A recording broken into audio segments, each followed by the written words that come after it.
ಕಲ್ಲಿದ್ದಲನ್ನೇ ಸುಟ್ಟು ಶಾಖವನ್ನ ಶಕ್ತಿಯಾಗಿಸಿದ ರಾಯಚೂರು, ಬಳ್ಳಾರಿ, ಯರಮರಾಸ್. ಗಾಳಿಗೆ ಪಂಕವನ್ನು ತಿರುಗುವಂತೆ ಮಾಡಿ ವಿದ್ಯುತ್ ಸೆರೆ ಹಿಡಿದ ಕಪ್ಪದಗುಡ್ಡ.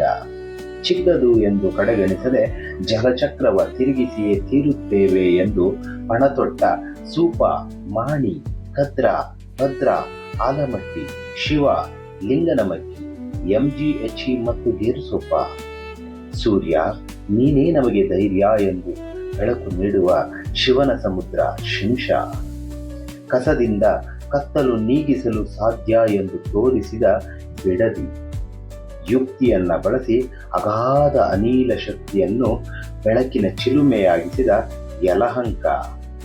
ಪ್ರತಿ ಮಳೆಯ ಹನಿಯನ್ನು ಬಂಧಿಸಿ ಜಲಾಶಯವನ್ನು ತುಂಬಿಸಿ ಕರ್ನಾಟಕದ ಮನೆಯ ಆಶಾಕಿರಣವಾಗಿ ಭರ್ಜರಿ ಹೊನ್ನನ್ನೇ ಬಿತ್ತಿ ಕರ್ನಾಟಕದ ಭರವಸೆಯ ಬೆಳಕಾಗಿರುವ ಕಾಳಿ, ವಾರಾಹಿ ಮತ್ತು ನಮ್ಮ ತಾಯಿ ಶರಾವತಿ. ಉತ್ಪಾದನೆಯ ಮೂಲ ಗಾಳಿ, ಬೆಳಕು, ಸೌರ, ಕಸ, ಅನಿಲ, ಕಲ್ಲಿದ್ದಲು ಮತ್ತು ಜಲ. ಆದರೆ ಗುರಿ ಮಾತ್ರ ಒಂದೇ, ಅದುವೇ ವಿದ್ಯುತ್ ಉತ್ಪಾದನೆ. ಇದೆಲ್ಲದನ್ನ ಒಂದೇ ಸಮನೆ ಮುನ್ನಡೆಸುತ್ತಿರುವ ನಮ್ಮೆಲ್ಲರ ಹೆಮ್ಮೆಯ ನಿಗಮ, ನಮ್ಮೆಲ್ಲರ ಅನ್ನದಾತ ಕರ್ನಾಟಕ ವಿದ್ಯುತ್ ನಿಗಮ ನಿಯಮಿತ ಕೇಂದ್ರ ಕಚೇರಿ ಬೆಂಗಳೂರು.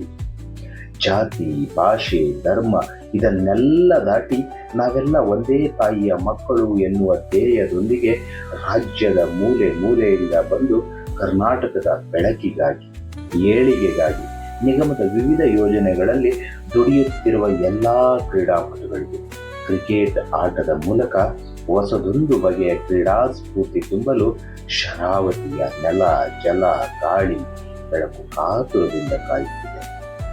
ಸ್ವಾಗತ, ನಿಮಗೆಲ್ಲರಿಗೂ ಸುಸ್ವಾಗತ.